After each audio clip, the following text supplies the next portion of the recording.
할렐루야. 새벽에 은혜 주실 줄로 믿습니다.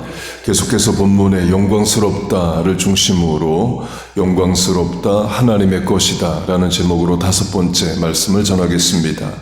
이번 주에 하나님의 것으로 우리에게 주신 영광스러운 이해를 구약성경의 법궤로 들었고, 어제는 본문의 예수님으로 들었습니다. 오늘은 하나님의 영, 성령으로 강조하겠습니다. 하나님의 영이 내게 임하는 것만큼 영광스러운 일은 없습니다. 무력한 인생에 유력하게 됩니다. 사명에 합당한 능력을 받습니다. 남은 인생의 가치와 보람을 얻게 됩니다. 하나님이 이스라엘의 초대 왕으로 베냐민 지파인 사울을 왕으로 삼으십니다.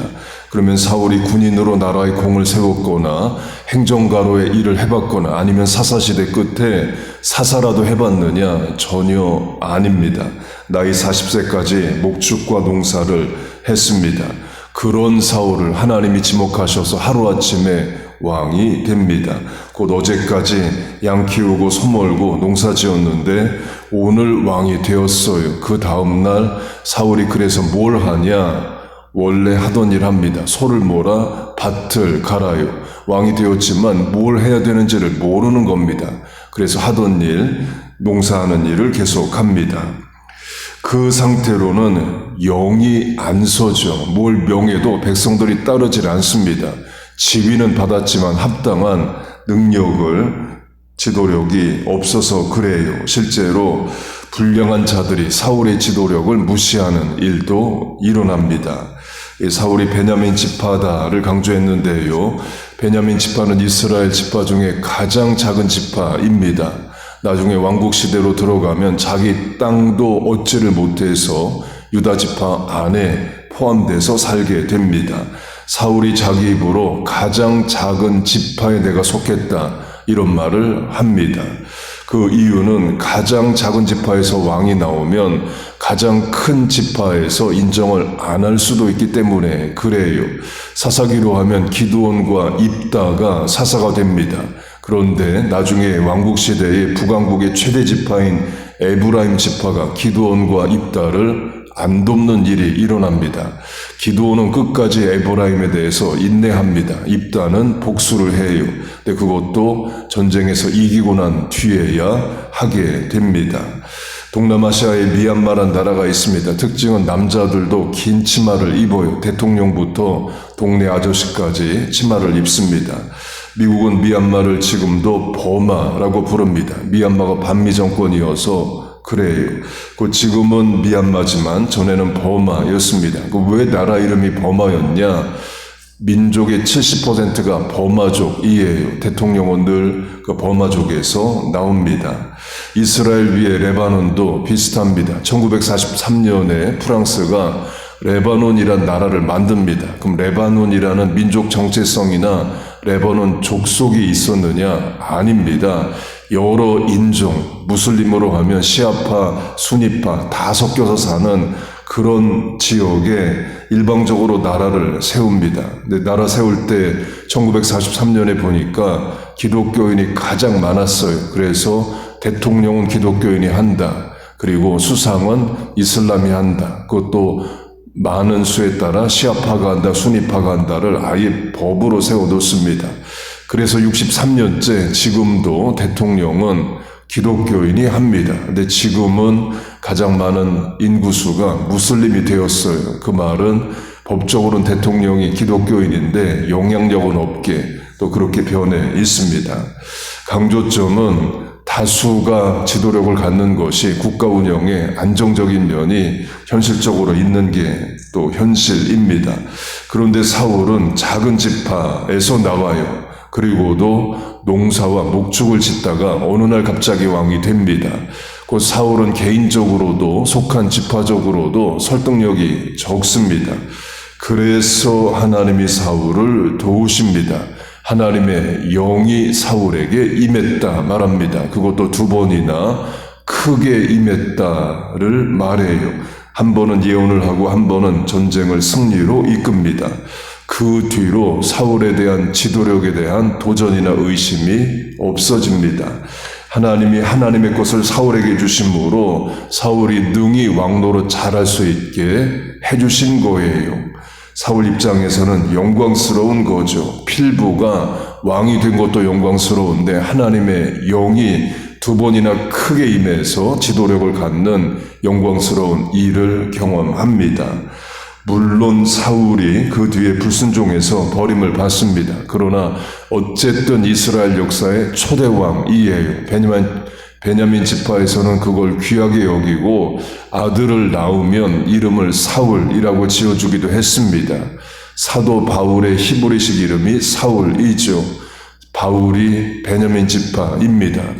사울의 곧 바울의 아버지가 사울을 낳고 바울을 낳고 베냐민 지파의 초대 왕이었던 이스라엘 초대 왕의 이름을 붙여준 겁니다. 강조점은 하나님의 영이 임하면 사울처럼 경력도 이력도 없는 자가 지도력을 갖고 사명에 합당한 일을 감당하게 됩니다. 하나님이 사명에 맞는 능력을 안 주셔서 사울이 망한 게 아니라는 겁니다. 불순종해서 망한 거지 하나님은 사울을 도우셨습니다. 그렇게 하나님의 것이 내게 임하여 영광스러운 예가 하나님의 영 성령입니다. 본문 베드로 전서도 성령을 언급합니다. 본문 앞 2절 성령이 거룩하게 하심으로 순종하고 본문 뒤 12절 성령을 힘입어 복음을 전하는 자들로 본문의 성도들에게도 성령이 임했다는 거죠. 영광스러운 일입니다. 적용하면 하나님이 우리에게 하나님의 영 성령을 주시면 어떤 일이 일어나고 우리는 무슨 일을 해야 되느냐입니다.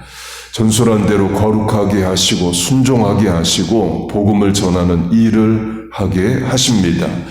물론 성령이 임해서 은사, 능력, 기적, 체험, 환상 이런 것도 분명합니다. 성경에도 많은 예가 있습니다. 그런데 본문의 문맥에서 강조하면 거룩하고 순종하고 복음을 전하게 된다는 거예요. 그게 우리에게 임한 영광스러운 사명입니다. 거룩의 의미는 구별되다, set apart by God입니다. 하나님 때문에 구별된 삶, 다른 삶을 살게 되는 겁니다. 이미 우리 그렇게 삽니다. 언어 습관도, 가치 판단도, 기준도, 재물 사용도, 시간의 우선순위도 세상과 다르게 살아갑니다. 그걸 자랑스럽고 영광스럽게 생각하는 것이 우리이죠. 새벽 기도의 실천도 마찬가지입니다. 하루 첫 시간 하나님 앞에 드리는 것을 감사하고 귀하게 여깁니다. 그렇게 사는 것이 부담되는 것이 아니라 도리어 영광스럽게 살아가는 거예요. 그렇게 거룩하게 살면서 오는 세상으로부터 받는 핍박이나 손해는 능히 감당하는 겁니다. 또 그게 되는 것이 감사하고 영광스러운 거죠. 순종은 이해가 안 되는 말씀에 순종하는 것이 진짜 순종입니다. 이해도 다 되고 하고 싶은 일에 순종하는 것은 참된 순종이 아니죠. 이해가 안 되고 하기 싫지만 명령자가 하나님이라는 한 사실, 하나님이 명하셨다, 말씀이다에 순종할 수 있는 것이 영광스러운 일입니다. 그리고도 어려운 명령일수록 더 가치를 귀하게 여기는 차원이 있어요. 이 군인 중에 특수부대나 CIA의 특임부대가 있습니다. 그런 인원들은 쉬운 일 시키면은 동력이 떨어집니다. 어려운 일 시켜야 도리어 사명 감당 귀하게 여겨요. 오사마 빈 라덴 제거나 마두로 대통령 체포작전 이런 어려운 일 시켜야 그들은 이제 감동합니다. 특수부대 특임대 인원에게 후방 경계 임무나 교육부대에 교관하라 그러면 또 실망하죠. 다른 예로 들면 피아니스트에게 초등학교 학생만 가르치라 그러면 낙심할 수 있습니다. 국제 콩쿨에 도전하라 그래야 또 열심을 내고 동기부여가 되죠. 어려운 일일수록 영광스러운 차원이 있다는 겁니다. 하나님이 내게 어려운 명령하시고 말씀하셨다면 그만큼 내게 사명 주시고 사명에 합당한 능력도 주신다를 말해요. 그게 영광스러운 차원입니다. 말씀을, 명령을 귀하게 여기고 순종하여 하나님의 뜻 다 이루어 드리는 우리 되기를 축복합니다. 복음을 전한다는 삶의 자리에서 예수님 증거하고 자랑하고 전도하는 겁니다. 그것도 우리에게 임한 영광스러운 일입니다. 예를 들어 영업사원이 있습니다. 상품을 소개하고 파는 일을 합니다. 그러다가 더 귀한 상품이든 더 귀한 가치를 깨닫게 되면 미련 없이 버리고 더 귀하고 영광스러운 일을 위해서 살게 되지요. 시카고의 전도자 D.L. 무디가 그의 입니다. 언더우드 선교사가 조선에 오게 된 계기도 무디의 복음운동 또 선교운동 때문에 그렇게 됩니다. D.L. 무디가 이제 무학으로 교육을 많이 못 받은 상태에서 19살에 제과점에서 영업사원의 일을 하게 됩니다. 영업을 잘해서 24살에 돈을 많이 법니다.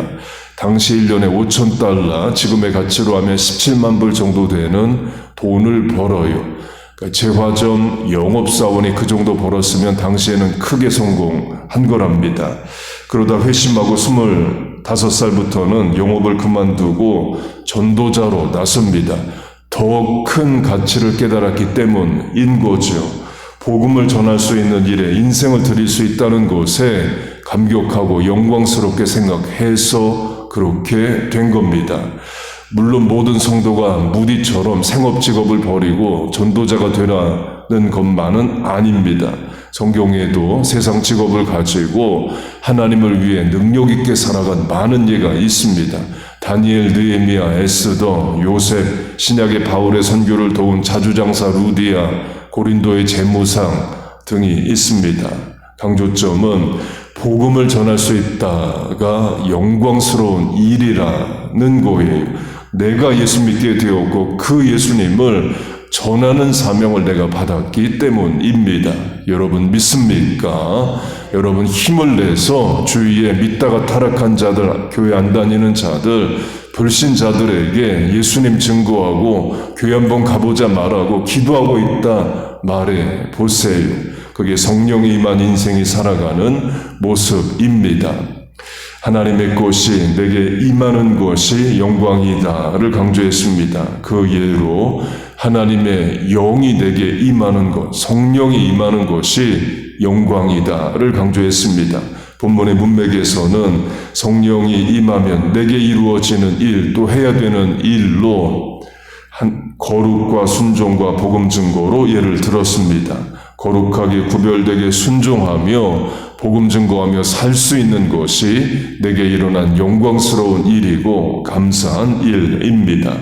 고린도전서 10장은 먹든지 마시든지 무엇을 하든지 하나님의 영광을 위하여 하라 말씀합니다. 그렇게 하십시다. 하나님의 것으로 하나님 때문에 영광스럽게 살아가는 우리와 자녀 교회 되기를 주의 이름으로 축복하고 축원합니다. 아멘. 우리 주여 한번 부르고 주신 말씀 붙잡고 기도하겠습니다. 주여, 하나님 아버지, 오늘도 주의 전에 나왔습니다.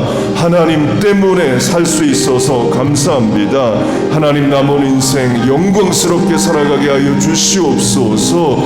거룩하고 순종하고 복음 증거하는 삶을 살게 하여 주옵소서. 하나님 사울처럼 무능한 인생에게 하나님의 영이 임하여 능력이 더해지는 역사가 있게 하여 주시옵소서. 하나님 우리에게 주신 많은 사명들이 있습니다. 자녀를 신자로 길러내는 또 가정에서의 부모의 사명이 있습니다. 대인관계의 사명이 있습니다. 직장생업 학업의 사명이 있습니다. 그 사명 잘 감당할 은혜와 능력을 도하여 주시옵소서. 그래서 우리의 삶이 하나님 때문에 영광스럽게 하시고 하나님을 위하여 영광스러운 삶을 살게 하여 주옵소서. 이미 그렇게 우리를 부르신 줄로 믿습니다. 그곳에 감사하고 감격하며 사는 우리들 되게 하시옵소서. 예수 믿고 죄사함 받아 구원받은 것 감격하게 하시고 능력 있게 복음 증거하게 하여 주시옵소서. 하나님 아버지, 또한 이 시간 기도의 자리에 나왔습니다. 살려고 하나님 앞에 나왔습니다. 하나님, 무력한 인생에 하나님의 능력을 간구합니다. 부족하고 모자란 인생에 하나님의 채워주심을 구합니다. 주여 우리를 도와주옵소서. 이 아침에 간구에 하나님 역사하여 주시옵소서.